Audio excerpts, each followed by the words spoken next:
Hello everyone. Welcome to the class. This is Usha Rani, Social Science teacher of 8th standard from Noble Public School.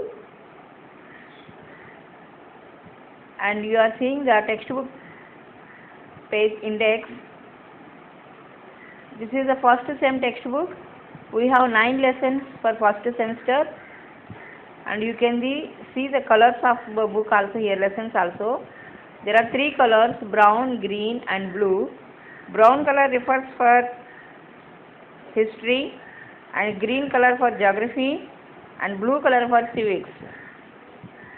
And actually we have in social textbook mainly 3 parts. Already you know, previous lessons also you have learnt in previous classes also. In social science we have mainly 3 parts: history, geography and civics. History means it says about our past. Geography means it says about landforms, earth, etc. And civics means it says about our government and laws, etc. Okay, total for this semester we have 9 lessons. And from this first lesson, from the history, arrival of Europeans in India. The name of the lesson is Arrival of Europeans in India. Means Europeans India पहुंचना.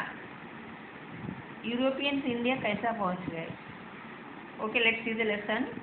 Already you know, nearly more than 150 years Europeans, mainly Britishers, ruled our country. Then afterwards, in 1947, August 15th, we got freedom from Britishers. You know everyone you know very well this. But these Europeans, means Britishers, how they came, how did they reach to India and why did they reach? This is the point. We have to think about this. So mainly we will learn about this lesson in this lesson about these points.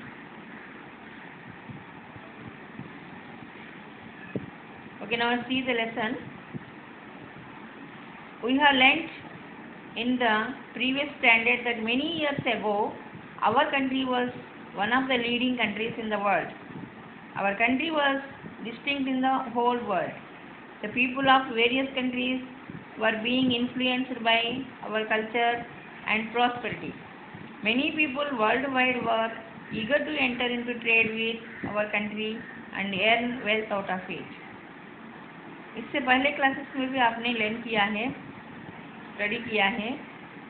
Our country was one of the leading countries in the world. Means in the ancient time our country was the leading country, मतलब सबसे आगे थे. Our country was distinct in the whole world. और हमारा country पूरी दुनिया में एक प्रत्येक स्पेशलिटी है हमारे देश की. The people of various countries were being influenced by our culture and prosperity. क्योंकि the people of various countries, अलग अलग देश का लोगों को हमारा जो देश के कल्चर एंड प्रॉस्पेरिटी से इन्फ्लुएंस थे. Many people worldwide were eager to enter into trade. और दुनिया में बहुत सारे देशों का लोग हमारे देश के साथ व्यापार करने के लिए बहुत आगे आते थे, इंटरेस्ट दिखाते थे. And earn wealth out of it, यानी हमारे देश से व्यापार करके उनको अच्छा वेल्थ कमा सकते. इतना ही नहीं आपने सुना होगा, इन ancient time, in golden days, our India is called golden bird. मतलब पुराने ज़माने में हमारे देश को सोने की चिड़िया कहते थे. आपने नाम सुना होगा. इसकी कारण ये, उस समय हमारे देश में जो कल्चर है और प्रॉस्पेरिटी, ये बहुत प्रॉस्पेरिटी यानी जो हमारा देश की में सभी स्थिति, एकेडमिकली सभी स्थिति अच्छा था. Earlier the merchants from the various countries came to India from north west by land route for the purpose of trading. For years the Arab traders undertook the trade through land route, but as situations changed, trade through land route stopped. और earlier means in the ancient times, पहला story में merchants from the various countries, अलग अलग देश में से merchants means business व्यापार करने के लिए जो traders businessman came to India from north west, generally north west. आपने नीचे मैप में देख सकते हैं हमारे देश में से ऊपर नॉर्थ में और वेस्ट की तरफ, नॉर्थ वेस्ट से लैंड रूट से आते थे, मेनली लैंड रूट से, और ट्रेडिंग की पर्पस यानी मेनली बिजनेस के लिए हमारे देश में आते थे नॉर्थ वेस्ट कंट्रीज में से।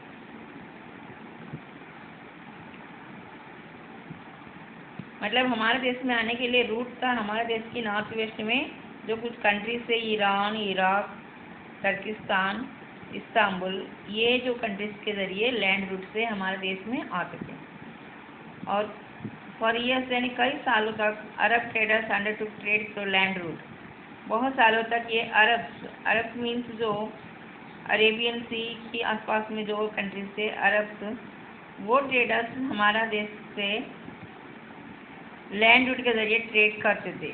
बट सिचुएशन चेंज यानी कुछ साल के बाद वहाँ का जो रूलर्स चेंज हो गए हैं, वहाँ उस एरिया में मेनली इस्तांबुल वहाँ का जो रूलर चेंज हो गए, उसके बाद उन्होंने हमारा देश के आने की उनके देश में से हमारे देश में आने की जो रूट है लैंड रूट बंद किया गया है। ट्रेडिंग के लिए जो आ रहे हैं वो रूट स्टॉप किया है, लैंड रूट बंद किया है। Consequently the demand for Indian commodities like silk, cotton cloth, muslin, black pepper, spices etcetera increase in the European countries. और जैसे ये ट्रेडिंग के लिए लैंड रूट बंद किया है तो ऑटोमेटिकली यूरोपियन कंट्रीज़ को हमारे देश में से कुछ चीज़ें का बहुत डिमांड थी, वो चीज़ें नहीं मिल पा रहे, उनकी डिमांड ज़्यादा थी। कौन सा चीज़ें इंडियन कमोडिटीज़ में से इंडिया में जो मिलने वाला चीज़ें, और वो एक सिल्क है, सिल्क मीन्स रेशमी जो क्लॉथ में बनते हैं सिल्क, कॉटन क्लॉथ हमारे देश में जो कॉटन बहुत अच्छा फेमस है तो कॉटन क्लॉथ, मसलिन मीन्स ये भी एक तरह की कॉटन क्लॉथ है, a thin fine cotton cloth. Muslin means a thin fine cotton cloth, एक पतली सी बहुत अच्छी क्वालिटी की कॉटन क्लॉथ है वो भी। एंड स्पाइसेस मीन्स मसाला में जो यूज़ करने वाले हैं, example black pepper, clove etcetera, ये सभी चीज़ें यूरोपियन कंट्रीज में हमारे देश में से जाते थे।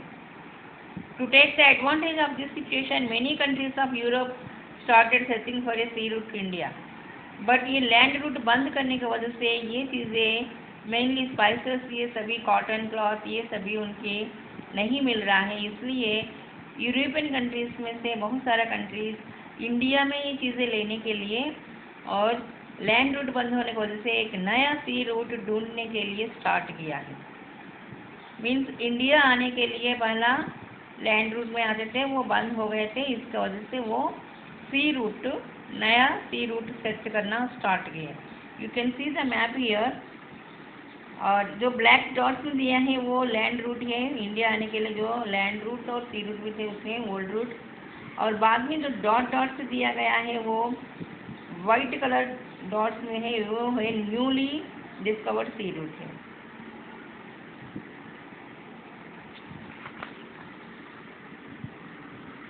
And here in the textbook you are given 3 questions to think about this. See first question, which areas are to be crossed to reach India from Europe by land route? From the map you can observe these things. Land route में Europe से India पहुंचने के लिए कौन सा area से वो cross करके आते थे?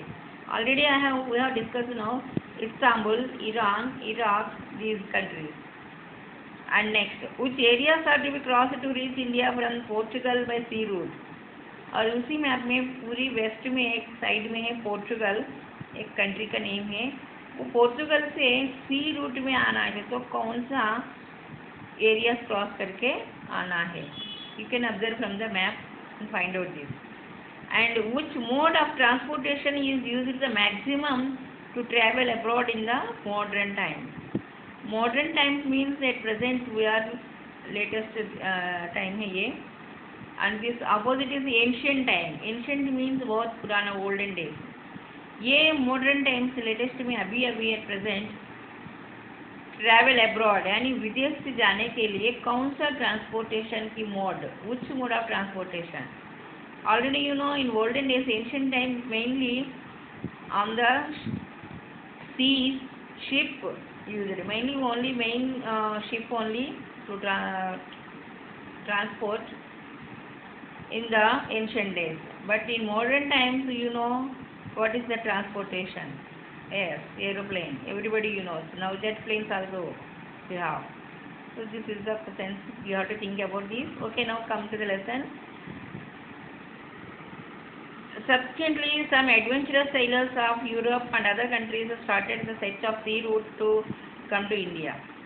तो उनकी लैंड रूट बंद होने की वजह से यूरोपियन कंट्रीज में से बहुत सारे कंट्रीज इंडिया के लिए एक नया सी रूट सर्च करने की स्टार्ट किया है। इसी में कुछ यूरोप में से एडवेंचरस सेलर्स और इंडिया के सी रूट सर्च करने के लिए बहुत सारे अलग अलग कंट्रीज ने स्टार्ट किया है सर्चिंग। उनमें से एक है क्रिस्टोफर कोलंबस। ऑलरेडी आपने नाम सुना होगा इनका, Christopher Columbus. Columbus is an Italian explorer.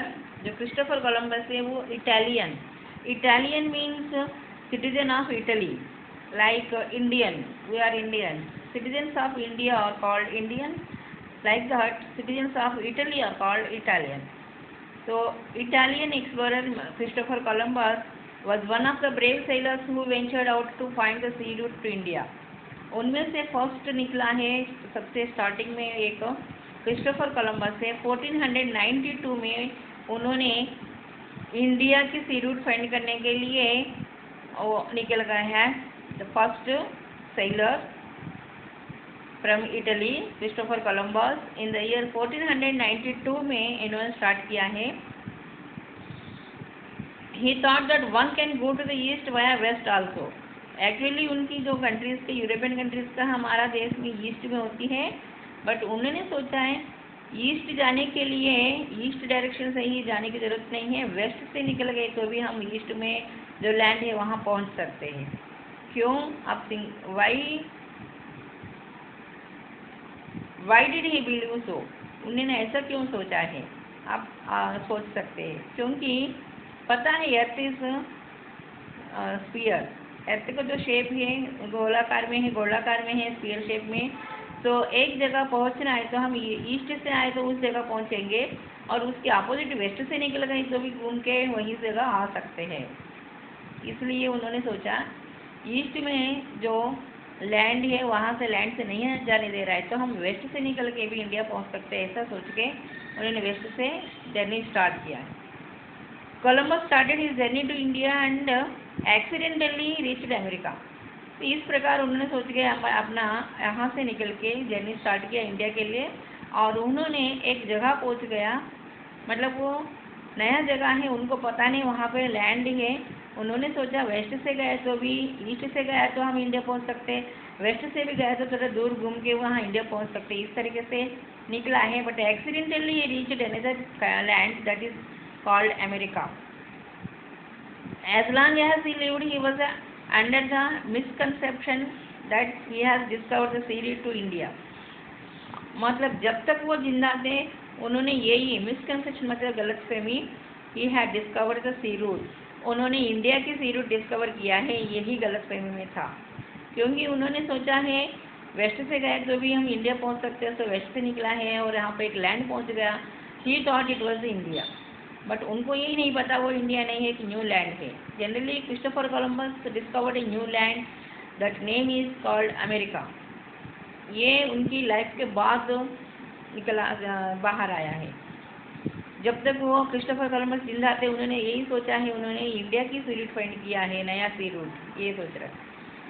Hence even today the natives of America are called Red Indians and the island group in the Caribbean Sea is known as the West Indies.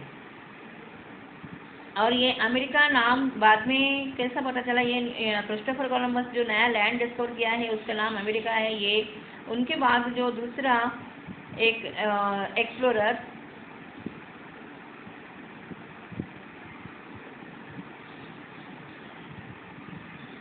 अमेरिको Vespucci, उनके नाम है अमेरिको Vespucci, एक explorer है वो भी, उन्होंने पता कर लिया है ये जो एक नया लैंड है, इसलिए ये इंडिया नहीं है।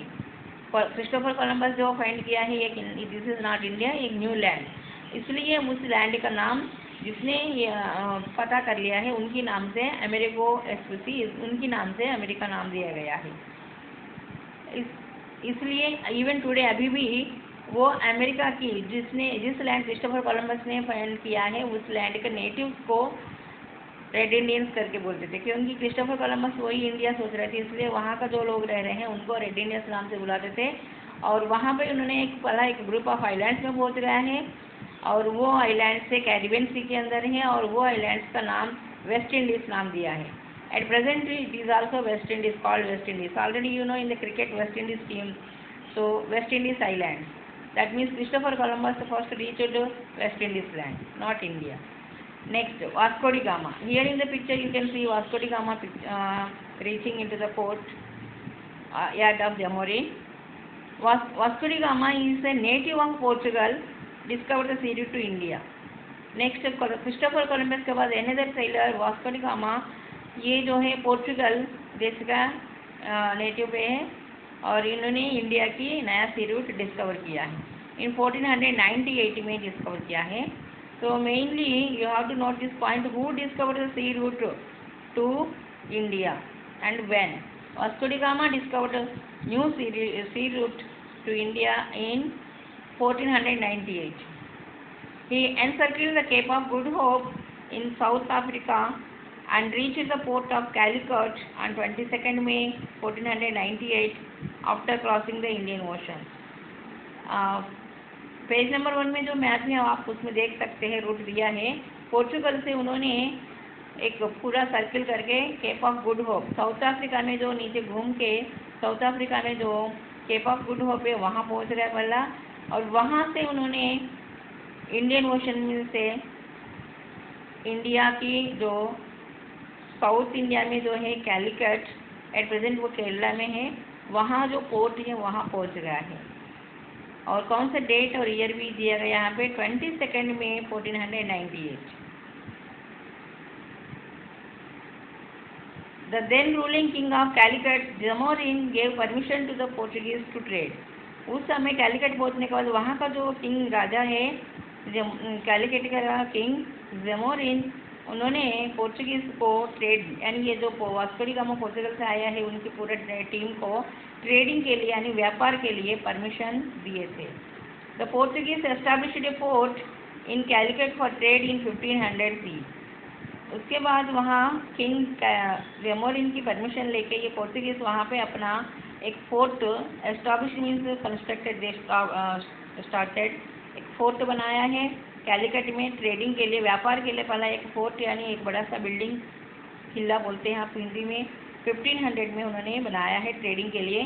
दे fortified it and appointed a commander in chief namely Albuquerque to safeguard the fort. उसके बाद फोर्ट बनाने के बाद उन्होंने fortified means constructing a big wall surrounding a city और ए बिग बिल्डिंग, फोर्ट और ए टाउन एक्सेट्रा। उन्होंने पहला ट्रेडिंग सेंटर के लिए एक फोर्ट बनाया है। उसके बाद ये फोर्ट की सेफ गार्ड यानी सुरक्षा के लिए एक वॉल बनाया है, एक बड़ा सा वॉल बनाया है। उसके बाद वहाँ पे एक कमांडर इन चीफ को अपॉइंट किया है फोर्ट की रक्षा करने के लिए। एक कमांडर इन चीफ उनके नाम है अल्बर्क्यू, उनको अपॉइंट किया है पोर्चुगीज़।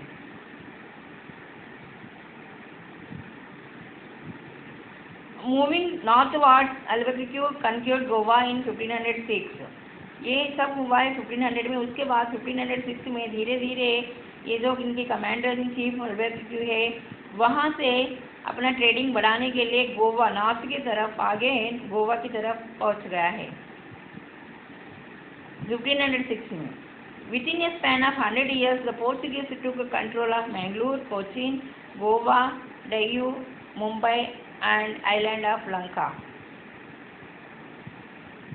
1500 में ये पोर्चुगीज इंडिया में आए हैं ट्रेडिंग के लिए। उसके बाद नियरली 100 years के समय के अंदर within a span of 100 years, span means the period of totally 100 years and up to 1600 तक ये पोर्तुगीज पूरा बिजनेस ट्रेडिंग के लिए ईस्ट सेंटर में अपना कंट्रोल ले लिया है। कौन से सेंटर से नाम देते हैं? मैंगलोर अभी भी कर्नाटका में है, पोर्ट है वो। कोचीन ये केरला का है, and Goa, Diu, Mumbai and island of Lanka. These places to control under Portuguese nearly in 100 years this time.